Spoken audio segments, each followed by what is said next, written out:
Amen. Minsan pa, pwede bang palakpakan ulit natin ng ating Diyos na buhay? Yung malakas na malakas. Hallelujah. Pwede sabihin mo rin yung iyong katabi. No, good morning. Ngitian mo yung iyong katabi. No? Yung nasa likod mo. Maganda ba yung ngiti niya? Yun, ayos. Sige po. Bago tayo mag-start, pwede bang muli tayo tumayo? Bilang paggalang sa salita ng Diyos na ating babasahin. Basahin ulit natin ang ating salita ng Diyos na pag-aaralan sa 1 Samuel chapter 3 verse 11 to 21. Sige po. Pangunahan ko po kayo. Sabi po dito, mga kapatid, 11, Then the Lord said to Samuel, Behold, I am about to do a thing in Israel that which the 2 ears of everyone who hears it will tingle. 12 kayo po. 13,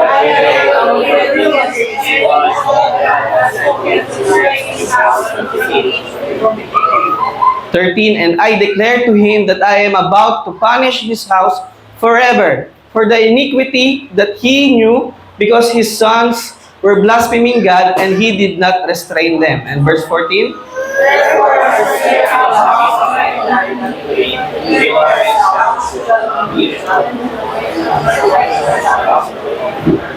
Verse 15, Samuel lay until morning, then he opened the doors of the house of the Lord, and Samuel was afraid to tell the vision to Eli. Verse 16,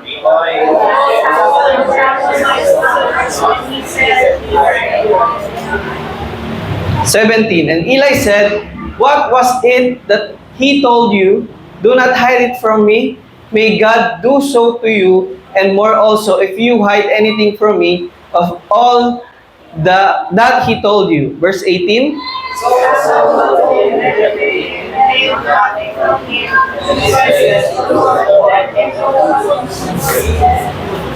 Verse 19, And Samuel grew, and the Lord was with him, and let none of his words fall to the ground. And 20,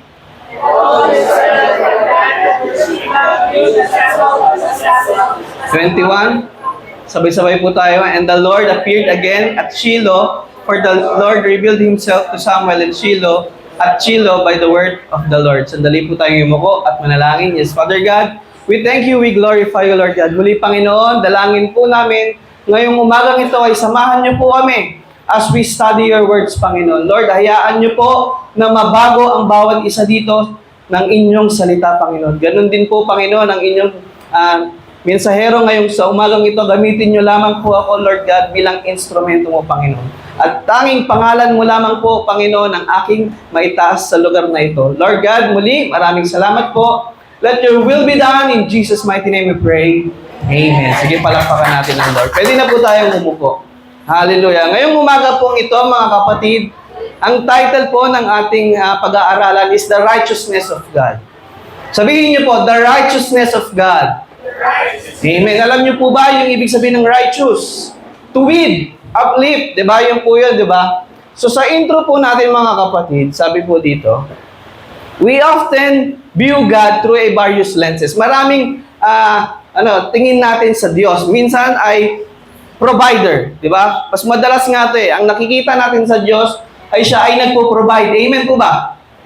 Ano ba? Who supplies our need as our healer. Di ba nakikita natin ang Diyos na tagapagpagaling natin pag tayo ay may mga karamdaman. Ano pa?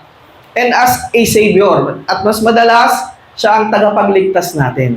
Pero kung ngayong umagang ito, ang pag-aaralan natin is about the righteousness of God. Correct. Last Sunday, we celebrated God as the God of freedom. Sino po dito yung naka-attend last Sunday? Napag-aralan natin about ano yon? Anong character ng Lord yon? The God of ano po yon? God of freedom. So ngayon pong umaga, pag-uusapan natin is the righteousness of God. Next slide, sabi po dito, however, there's another essential aspect of God's character that we often overlook. No, kadalasan, hindi natin napapansin ito. Hindi natin nasasabi na, ay, ito pala ang ating Panginoon. God as the righteous one. Kadalasan, provider, healer, Savior, ang tingin natin sa Diyos at marami pa. Pero hindi natin siya nakikita as righteous. Kaya ngayong umaga, napakahalaga na maunawaan natin, mga kapatid, na siya ay God of righteous. Siya po ay righteous na Panginoon. Amen po ba? Palakpakan natin ang Lord. This morning, we will encounter the righteousness of God and what makes the God we worship righteous God. Amen. So ngayon po, puntahan natin yung context para maintindihan natin. Last time, pinag-aralan natin is yung buhay ni Moses. So after po na ni Moses, nag-raise up pa ng ibang leaders ang ating Panginoon, si Joshua at mga iba pang propeta. Ngayon po, ang pag-uusapan natin dito ay ang Bible character natin ay si Eli at si Samuel. Si Eli po, mga kapatid, siya po ang naging high priest sa panahon nila. Siya po yung high priest. Ang sabi ng Panginoon kay Eli na yung buong sambahayan mo ang gagawin kong pare forever. Napakagandang promise. Amen po ba? Pero napakabigat din. No? May mga may kibat na gampanin or obligasyon. Amen po ba? Kailangan tuwid ka pag ginawa kang priest ng ating Panginoon. So sa context po natin, during the time of Eli, the priest, siya po yung high priest noon, sa panahon din po kasi nila, mga kapatid, wala pa pong mga king. No? Hindi pa po naglalagay ang Panginoon ng king. No? At hindi talaga maglalagay dapat ang Panginoon ng king dahil siya dapat ang king ng Israel. Amen po ba? Nagigets po ba natin? So sa panahon po nila, ang meron lang silang leader is the priest. At yung buong sambahayan ni Eli, sila po yung mga priest that time. At ang pinaka-leader nila, pinaka-boss nila, si Eli. The word of the Lord was rare in the land of Israel. Sabi po yan sa chapter 3, sa panahon po ni Eli, mga kapatid, ang salita ng Diyos ay rare. No, ito po yung mahalaga, dapat nating inuunawa yung context. Kasi iba-iba po ang context sa Biblia. Tulad ngayon, di ba? Andyan na ang salita ng Diyos sa Bible. Sa kanila, sa panahon nila, ang salita ng Diyos, rare. Bakit kaya? Sabi po dito, this was largely because the Israelites had started to turn away from God's command and follow their own desire. So sa panahon po nila, mga kapatid, itong mga Israelites na to, mga kapatid, na-compromise na sila. Maraming bagay na ang ginagawa nila. Marahil yung iba ay, sumasamba sila sa Diyos-Diyosan. No? Kaya ang Diyos natin dito, tila baga hindi siya nagpaparamdam.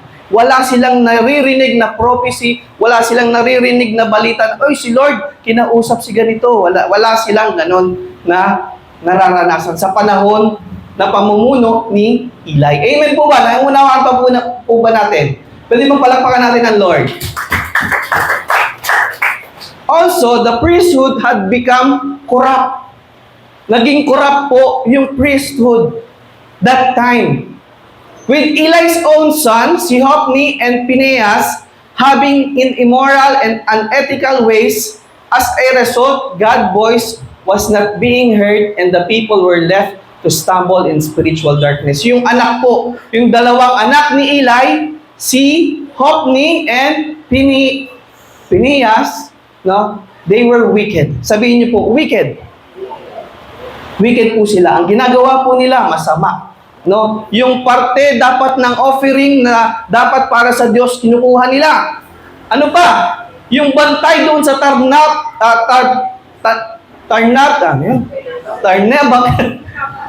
Yon, di ba? Yung babaeng bantay doon, ang ginagawa pa nila, may ginagawa silang immoral. Nakikipag-sex sila doon. Kaya galit ang Diyos sa anak ni Eli. They are wicked. Grabe yung ginagawa nila. Na dapat sila yung yung spiritual leader ng bayan na yon, subalit sila pa yung nagiging wicked.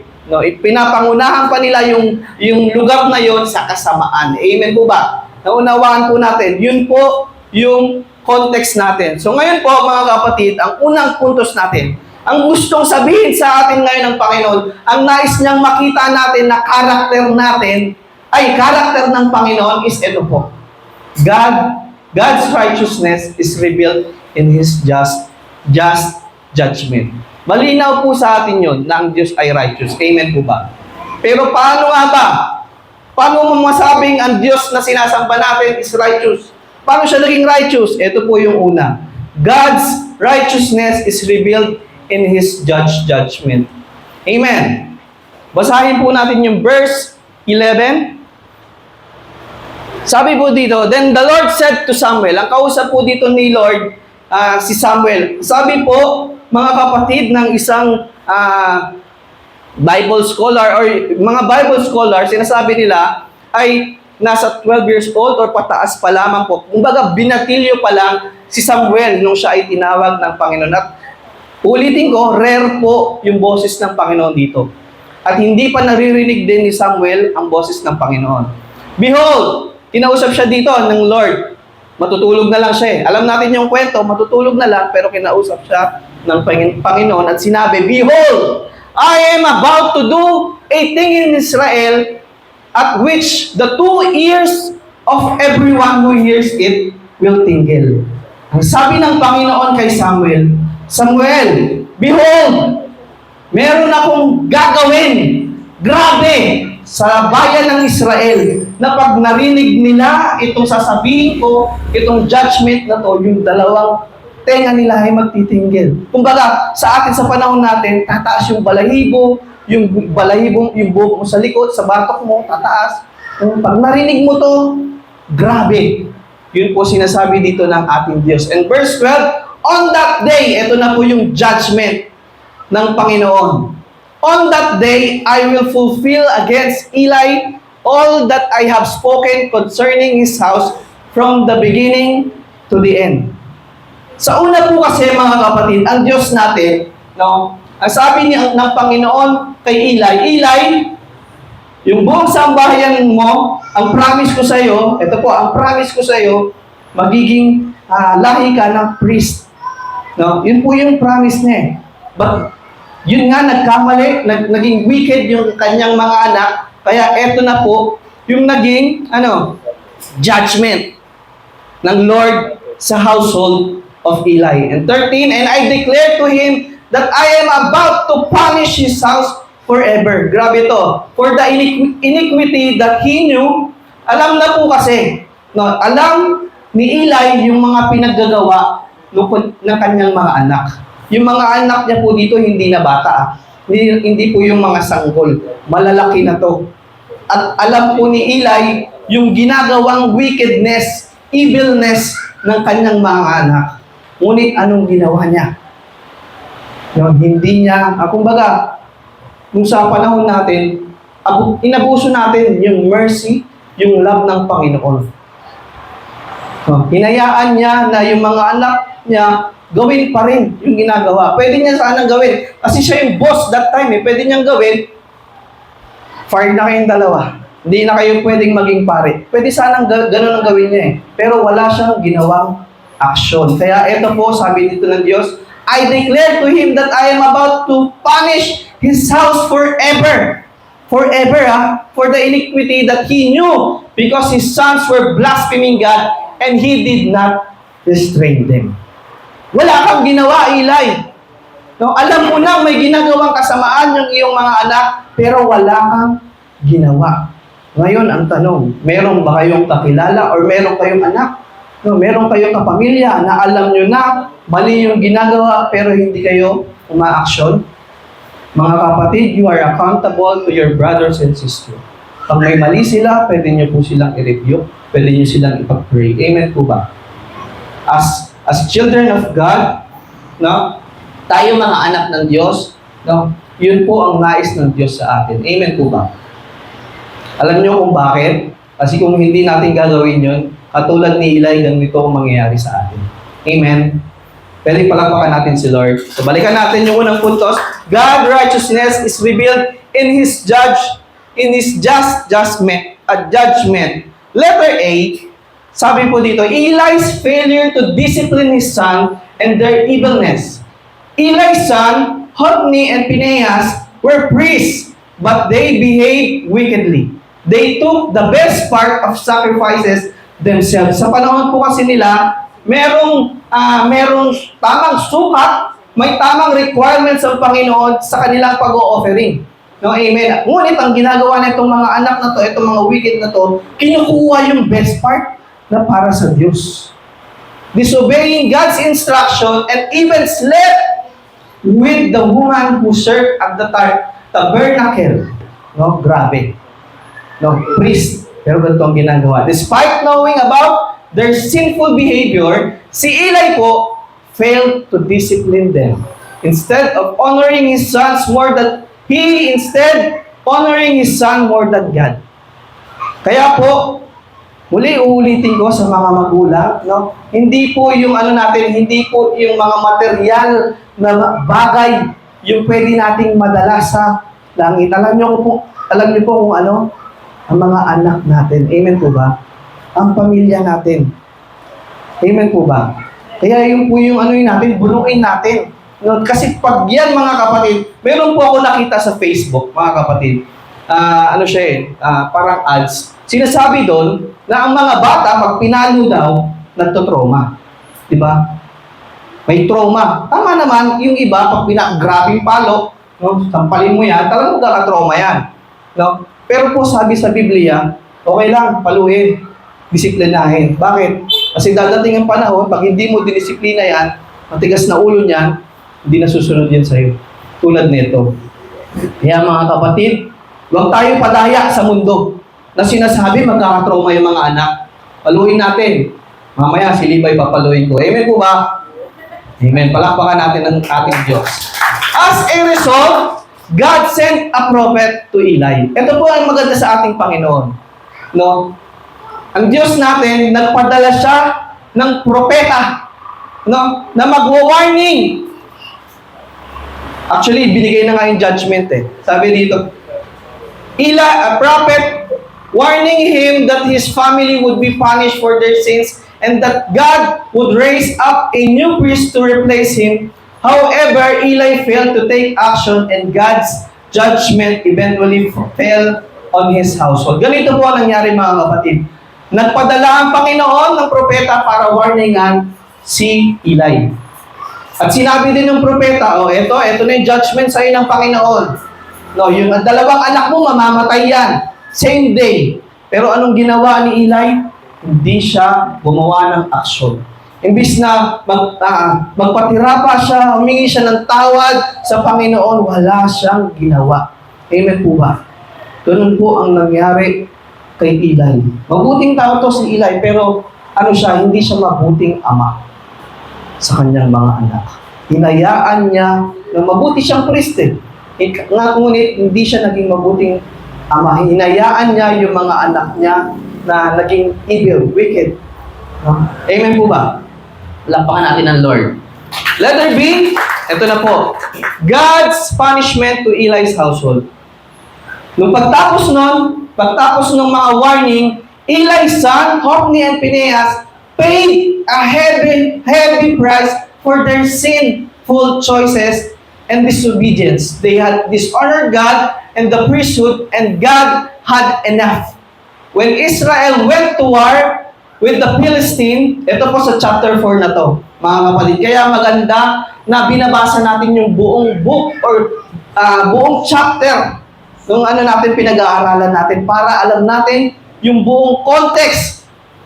Gera, God allowed the Ark of the Covenant to be captured, and Hophni and Phinehas were killed. This shocking outcome showed God's judgment was fair and serious, teaching us that sin has real consequences and obeying God matters. Ito po yung nangyari mga kapatid. Nagkaroon ng gera sa chapter 4 with the Philistine. At ang bayan ng Israel, natalo sila. Unang sugod nila, 4,000 ang namatay kaagad. Di ba sabi kanina, yung pag narinig mo tong judgment ko, tataas lahat ng balahibo mo, yung dalawang tenga mo. Di ba? Sabi ng Panginoon, eto na po yung judgment. Isipin nyo, 100 mamatay. Di ba grabe na yon? How much more yung 4,000? Amen po ba?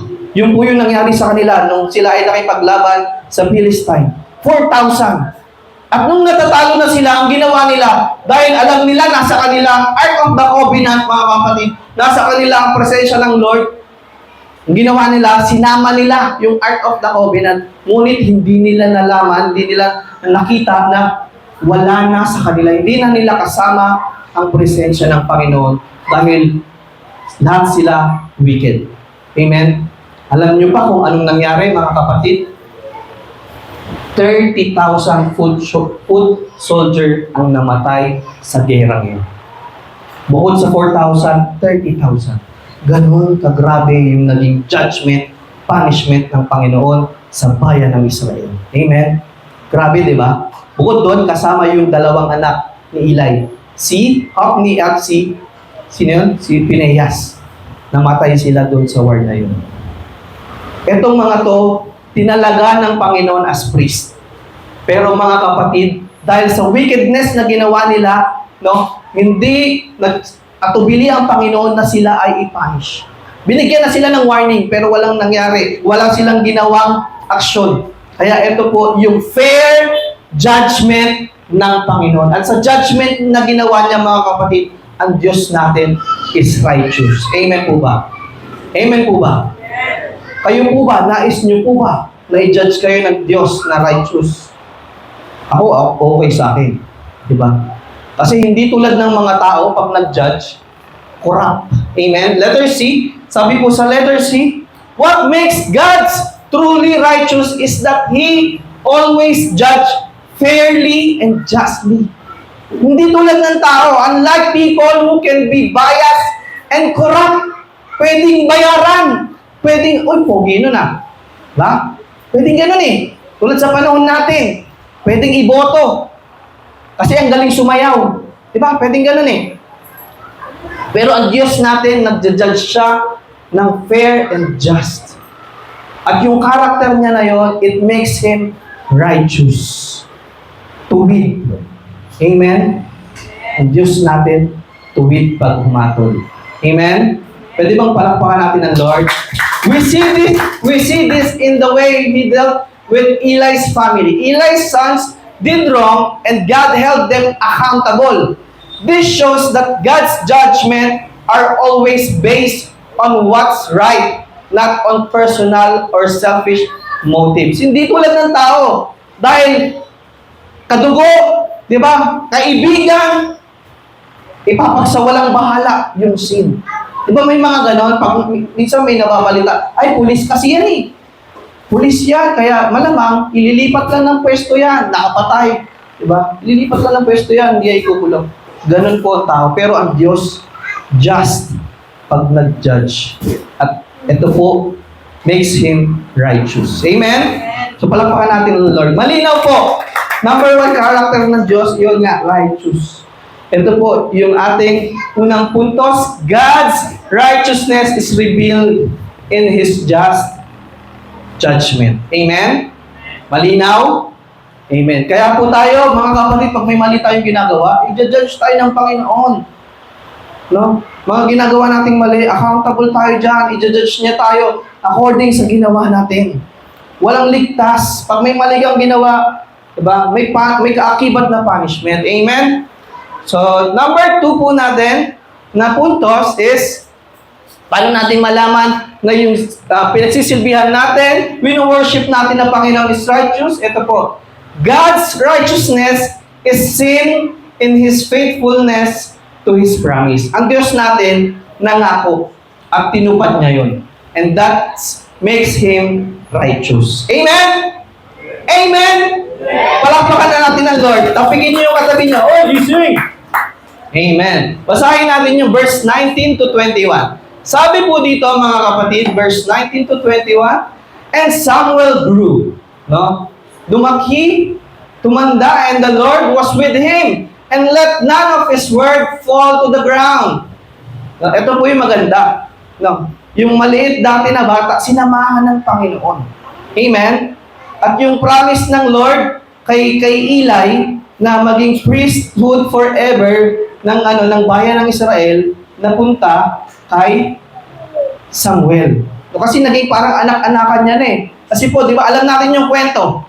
May isang nanay, mga kapatid, hindi magkaanak. Pumunta siya sa tabernacle, nag-pray, nakita ni Eli, no? At one day, Umiiyak siya, inaasar kasi siya nung kasama niyang babae, at nakita yun ng Lord.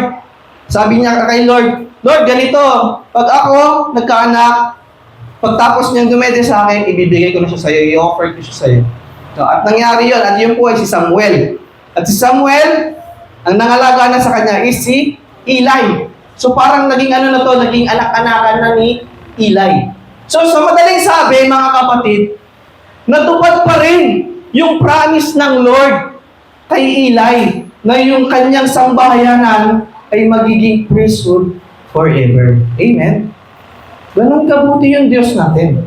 Pag nangako siya, tutuparin niya. Amen? Pero minsan, syempre, hindi niya, porque may mali ka, porque nakapag-promise siya, tapos mali ginagawa mo, itutuloy niya pa rin. Siyempre hindi. Minsan, ang gagawin ng Panginoon, mga kapatid, may gagawin siyang twist. At ganoon din po tayo, mga kapatid. May pangako ang ating Diyos sa atin. Ngunit sa mga wickedness, sa mga mali natin, mga failure natin na ginagawa, na minsan, yung pangako ng Diyos para sa iyo, sa katabi mo, naggaganon, no? Amen? Palakpakan natin ang Lord.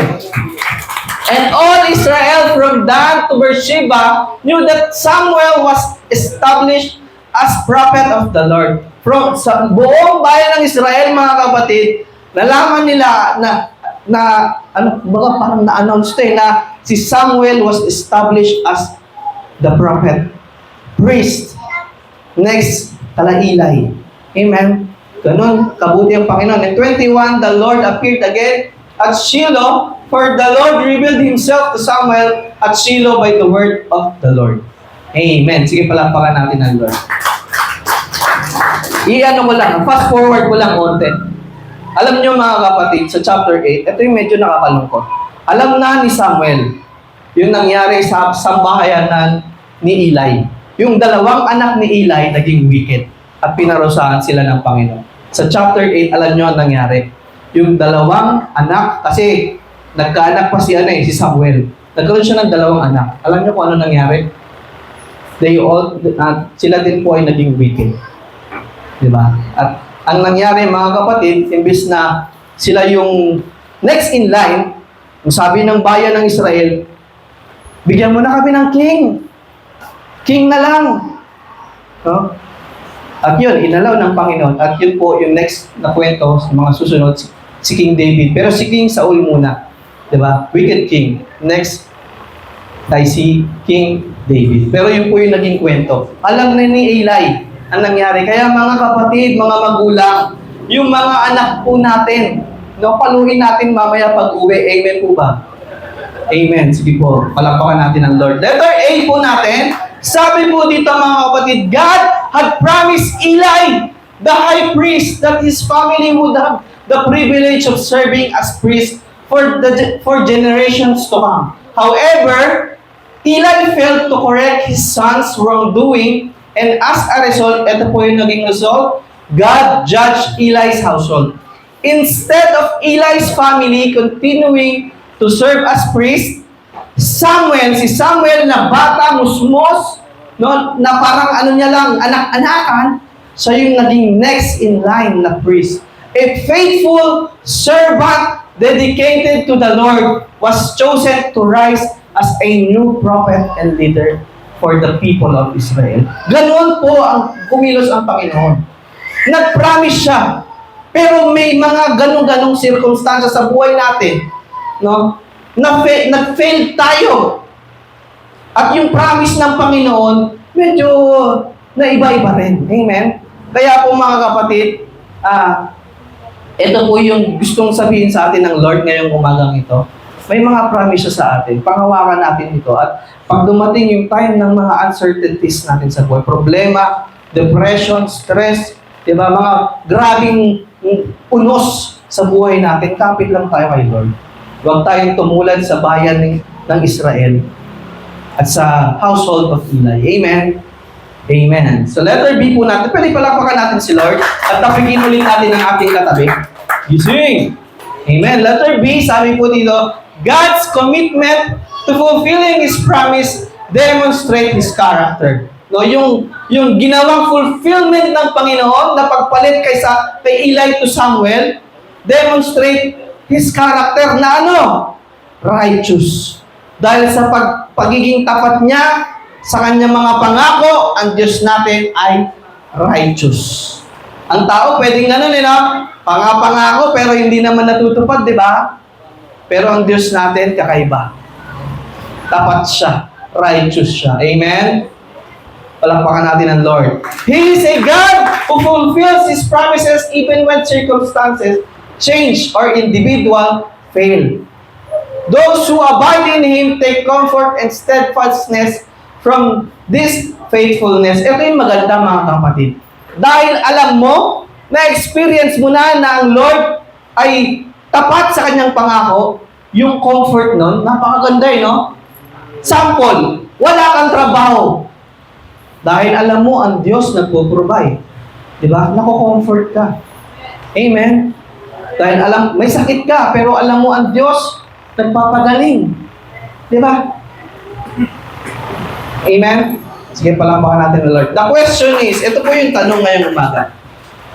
Do you trust Him to guide you through life's uncertainties and obey His word? Yun po yung tanong ngayong umaga. Kaya mo bang magtiwala sa Panginoon sa lahat ng pinagdadaanan mong unos ngayong umagang ito? Ako naniniwala ako kaya niyo. At may tiwala kayo sa Panginoon. Bakit? Kasi nandito kayo ngayon. Amen po ba? Amen. Palakpakan nyo ngayong mga katabi nyo. Hallelujah. Letter C, sabi po dito, what makes God truly parang iba. Righteous is that He always judge. Okay. Wait lang po In keeping His promise, God also demonstrated His justice and holiness.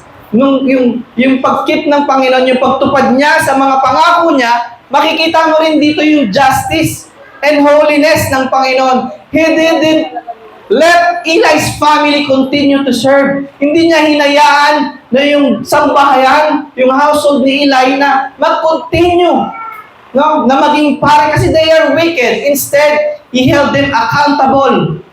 Walang favorite si Lord. Pag nagkamali, may parusa. Amen po ba? Ganon din sa atin, mga kapatid. Dinidisiplina tayo ng Panginoon. Kadalasan pag may mga mali tayong ginagawa. At huwag nating hayaan na maging judgment. Tulad ng sa household ni Eli. Amen po ba? Gusto niyo po ba yun? I-judge kayo ng ating Panginoon. I-punish na kayo ng ating Panginoon. Alam niyo po mga kapatid, doon sa chapter 3, sabi doon ng Panginoon,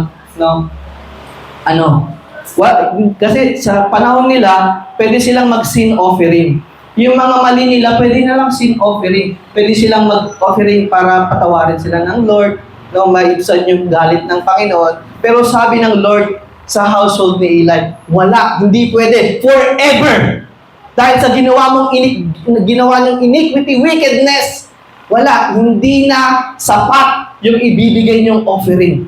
Ipapunish ko na kayo, i-judge ko na kayo, mamamatay na kayo. Kaya mga kapatid, huwag nating hayaan na maging huli ang lahat. Alam niyo po ba kung kailan kayo mamamatay? Sino dito nakakaalam? Wala, di ba? Hindi natin alam. No? Huwag nating hayaan na i-judge tayo ng Panginoon sa mga mali nating ginagawa. Amen? Pwede palakpakan natin ang Lord. So yun po yung ating mga puntos. Unang puntos po natin, makikita natin yung righteousness ng Panginoon. Saan? God's righteousness is revealed in His just judgment. Pangalawa, God's righteousness, makikita natin yung righteousness ng Panginoon dun sa faithfulness niya sa kanyang pangako. Amen. So ngayon, na-establish na sa atin. Malinaw na sa atin na ang Diyos natin righteous. Amen po ba? Ito yung pangatlong puntos natin mga kapatid. Sabi dito, God is righteous and He desires that ikaw, mga taga-Bria, taga-pabahay, maging righteous din. Amen po ba? Kaya ba natin maging righteous? Amen po ba? Mahina Yun. Basahin natin verse 15 to 18. Sabi po dito, 15 Samuel lay until morning, then he opened the doors of the house of the Lord, and Samuel was afraid to tell the vision to Eli. Ito po yung nangyari, mga kapatid. Di ba, bata-bata pa to si Samuel eh. Tapos binigyan siya ng ng pangita ng prophecy ng Panginoon. Sabihin mo to kay Eli, natatay-tatayan mo yung judgment ko sa kanya. So kung ako si Samuel, no? Ay, parang ang bigat naman nito, sasabihin ko sa tatay-tatayan ko yung judgment na mamamatay yung mga anak niya. No, hindi na siya yung magiging priest, may papalit na sa kanya. Parang ang bigat. So, nangyari ito, but Eli, ito po, ang nangyari, kasi gabi. No? Malamang, si Eli, sasabihin ko ba? Hindi ko pa sasabihin, ano bang gagawin ko? Malamang ito, hindi ito nakatulog eh. No? Sino ba kayang sabihin yung gano'n? Bago-bago pa lang ito eh. No? Bagong tawag pa lang ito eh. Ang bigat na kagad yung pinapagawa sa kanya ng Panginoon. Pwede namang sabihin ang iutos mo na sa kanya ng Lord, mag-pray ka lang muna eh. Pero ito, judgment na kagad. Amen po ba? Judgment na kagad, yung gusto niyang sabihin. No? So, mabigat para kay Samuel. 16, but Eli called Samuel. Ito yung maganda kay Eli. Eli called Samuel and said, Samuel, my son. And he said, here I am. No, si Eli po, mga kapatid, ito yung isa sa maganda kay Eli. Hindi niya hinayaan na mahirapan ito si Samuel. No, siya mismo ang tumawag, verse 17, dun sa bata. Sabi niya, and Eli said, what was it that he told you? Do not hide it from me. May God do so to you, and more also, if you hide anything from me of all that he told you. Alam niyo po, alam na kasi ni Eli na ginudge na siya ng Panginoon. Na parating na yung punishment. Kaya sabi niya kay Samuel, sabihin mo sa akin. At ano po ang ginawa ni Samuel? Amen po ba? Pwede ba palakpakan muna natin ulit ang Panginoon? 18, sabi ni Samuel kay Eli, eto na. So Samuel told him everything and hid nothing. Wala siyang sinabi na hindi sinabi ng Panginoon. Lahat ng sinabi ng Panginoon, sinabi niya. Amen? Walang cherry picking. Walang yung sugar coating nung sinabi ng Panginoon. Kumbaga sa doktor, mga kapatid, no? May cancer yung pasyente. Ay, may good news po ako. Hindi na po puputulin yung paa niya. Parang ganon, masaya nakangiti. Pero ang totoo, 3 days na lang pala yung buhay. Diba? Hindi ganon ang ginawa ni Samuel. Ang ginawa niya ay sinabi niya diretso doon kay Eli. Amen. Letter A po natin. His judgment on Eli's household demonstrates his hatred for sin. No, yung judgment niya ng Panginoon, nagpapakita dito na ayaw ng Panginoon sa sin. Amen. Kaya po ngayon, tulad ng makinig po, pwede bang palakpakan natin ng Lord? Ngayon po umagang ito, tulad kanina ng doktor na sinasabi ko sa inyo, mga kapatid, gusto kong sabihin sa atin ng Panginoon ngayong umagang ito, pag tayo may mga maling ginagawa, mga kapatid, may kabit ka, may ginagawa kang immoral, nagsisinungaling ka, nagnanakaw ka, at kung ano-ano pang kamalian na ginagawa mo ngayon, kapatid, sinasabi sa atin ng Panginoon ngayong umaga, mga kapatid, baka huli na lahat. Baka punishment na lang iniintay mo. Tapikin mo yung katabi mo. Baka punishment na lang. Sinasabi ng Panginoon ngayon, repent. Mag-repent na tayo. Amen po ba? Amen po ba? Huwag natin i-sugar coating. Yun po ang gustong sabihin ng Panginoon. Nais ng Diyos na maging bold tayo ngayon. Sabihin ito na sa lahat ng ginagawa nating kamalian ngayon, may kabayaran yan. Amen po ba? Huwag nating hayaan na sa kabilang buhay pa natin danasin yung judgment na yun sa eternal lake of fire. Gusto niyo po ba yun? Sa eternal condemnation? Ayaw, Kaya ngayon pa lang po, mga kapatid, repent. Sabihin niyo sa katabi niyo, repent. Sabihin mo sa likod mo, repent. Sabay-sabay po tayo, repent. Yun po yung gawin natin. Ayaw ng Diyos sa kasalanan.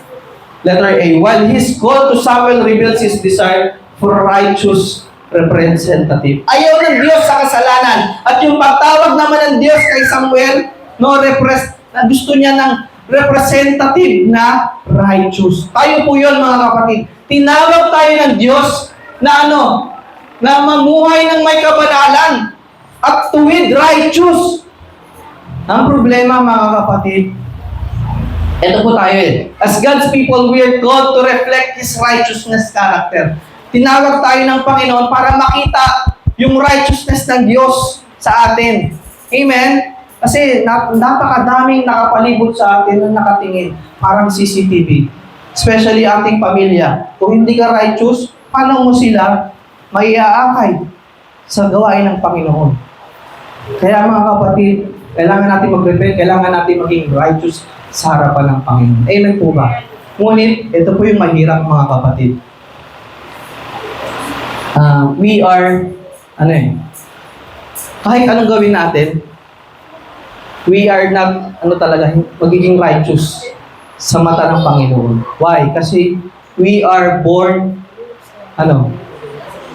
sinner. Sinner talaga tayo. Napakabuti lang ng Panginoon. Alam niyo kung anong ginawa ng Panginoon? Sabi po sa Corinthians, 2 Corinthians, medyo i-ano lang natin. 2 Corinthians 5:21, for our sake, God made Jesus to be sin, who knew no sin, so that in Him we might become the righteousness of God. Namatay ang Diyos natin, para saan? Sa mga kasalanan natin. Yung Diyos natin, na nabuhay na may kabanalan, walang ginawang mali, righteous, anong nangyari sa Kanya? Namatay Siya para sa mga kasalanan natin. Yung kasalanan natin, ano nangyari? Dinala Niya. No? Siya na hindi alam yung kasalanan, ngayon siya na yung may hanap ng kasalanan. At bukod doon, alam nyo pa anong ginawa ng Panginoon? Ha? Kasi kung tayo ngayon, kasi yung namatay ang Panginoon, nilinis niya lang tayo sa ating kasalanan, pero it doesn't make us, hindi na sinner. Sinner pa rin tayo. Nawala lang yung guilt, pero hindi pa rin tayo righteous. So mga kapatid, yung pagkamatay ng ating Panginoon, hindi lang tinanggal yung kasalanan natin. Alam niyo pa kung anong ginawa? Yung righteousness niya. Yun yung nakikita sa atin ng Diyos ngayon. Na ang Diyos natin, pag tumingin sa atin, sinner. Pero ang Diyos na namatay, si Jesus, ngayon, siya na ang tinitignan. No, yung righteousness na ng Diyos ang nakikita sa bawat isa sa atin. Amen po ba? Napakabuti ng Panginoon. Amen po ba? Ganoon tayo kamahal ng Panginoon. Kaya ngayon po, yun po yung gusto ng Diyos. Pwede na po tayong tumayo, mga kapatid. Yun po ang gusto ng Diyos. Maging righteous tayo sa harapan niya. Amen po ba? Hindi madali, pero kaya natin. Amen po ba? Pwede bang palakpakan natin ang Diyos? Grabe yung pagmamahal niya sa atin. No, huwag natin hintayin na dumating yung judgment, yung punishment niya. Bagkus, mga kapatid, ngayon pa lamang po, I urge you, mga kapatid, repent of your sin. No? Maging righteous tayo, maging holy tayo. Tinawag tayo ng Diyos para maging holy. Amen po ba? Hindi tayo makakalapit sa Diyos na banal kung hindi tayo banal. Amen po ba? Sige pa, minsan po, palampakan natin ang Diyos. Hallelujah. Uli, balikan lang natin yung 3 puntos natin.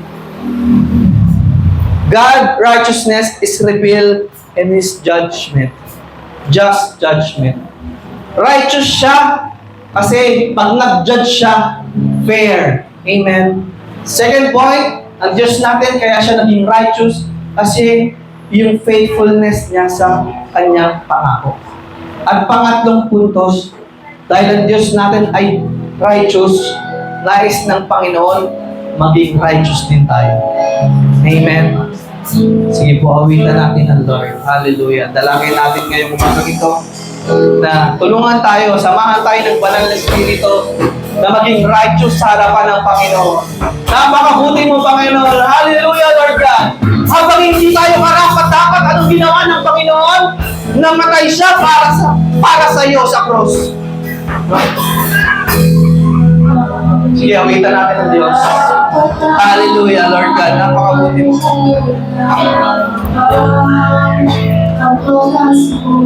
Kapatid, awitan mo ang Panginoon ngayong umagang ito. Kung hindi ka umabot kanina sa praise and worship, ito yung time mo para kausapin ang Diyos. Humingi ka ng kapatawaran sa iyong mga maling ginagawa. Hallelujah, Lord God. Yakam mo. Oh, wag mong hayaan na hindi ka umamit sa Panginoon, kapatid.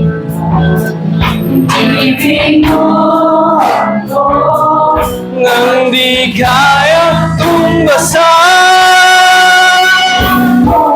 Diyos ng katarungan, kaluwiran. Yes, Lord God, hallelujah. Napakabuti mo, Ama.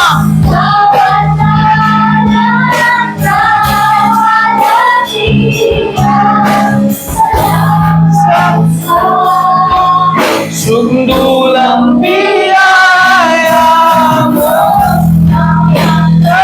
karungan at kaluwiran na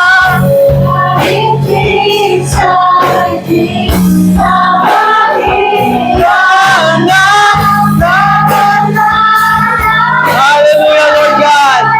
Samahan mo po kami ngayon. Hallelujah, Lord God. Be with us, Holy Spirit. We invite you with our faith.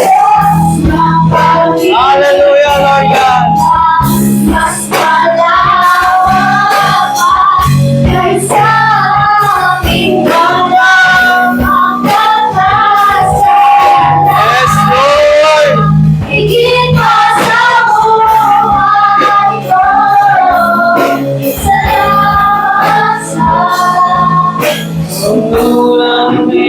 Sige po mga kapatid, iniimbitahan ko ang bawat isa na gustong mag-repent ngayong umagang ito. Pwede bang itaas natin ating mga kamay? Kausapin natin ang Diyos. Humingi tayo ng kapatawaran. Hallelujah. Sige kapatid, habang inaawitan tayo ng praise team, kausapin natin ang ating Diyos. Lord God, sa mga mali namin, Panginoon, linisin mo kami, Panginoon. Hallelujah, Lord God. Tanging ikaw lamang, Lord God, ang makakapaglinis sa amin, ang makakapagligtas sa amin, sa aming mga kasalanan, Panginoon. Maraming salamat, Lord God, sa pagligtas mo sa amin, sa aming mga kasalanan. Lord, tulungan mo kami, Panginoon. Alisin mo kami, Lord God, sa temptation. Samahan mo kami, Lord God, sa mga araw ng temptation sa aming buhay, Lord God. Samahan mo kami, Panginoon, sa araw na kami ay dinadaya ni tanim, Lord God. Hayaan mo po, Panginoon, na pagtagumpayin niyo po ang inyong mga anak ngayong umagang ito, Lord God. Wala pong imposible sa inyo, Panginoon. Napakabuti mo, Panginoon. Kaya ngayon, Lord God, idinideklara namin, Panginoon, na sa inyo po ang aming buhay, Panginoon. Linisin niyo po kami, Panginoon, sa aming mga kamalian. I-rebuke niyo po kami, Panginoon. Alisin niyo po ito, Lord God, sa aming mga buhay. Nang kami po ay patuloy na makalapit sa inyo ng may kapanalan, Panginoon. Hallelujah, Lord God. Napakabuti mo. Muli, Panginoon, maraming salamat po sa umagang ito. Thank you for your words, Lord God, na aming napag-aralan. Panginoon, dalangin po namin, Lord God, na mai-apply po namin ito sa aming mga buhay.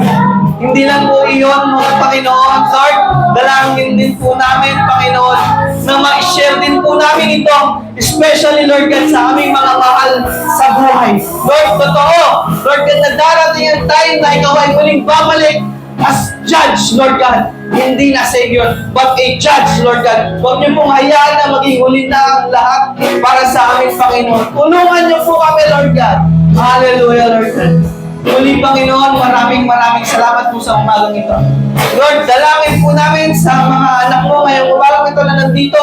Patuloy niyo kaming samahan, Lord God. Make us more like you. Make us more mature Christian, Lord God. Ganun din po, Panginoon, sa mga kapatid namin wala dito, Lord God. Lord, dalangin po namin, uhamin niyo po sila ng inyong banal na salita. Muli, Panginoon, napakabuti mo. Dakila ka, Panginoon. Lahat ng ito ay itinataas namin sa inyo. In Jesus' mighty name we pray. Amen and amen. Palapakan natin ang Diyos na buhay. Yung malakas na palakpak. Hallelujah!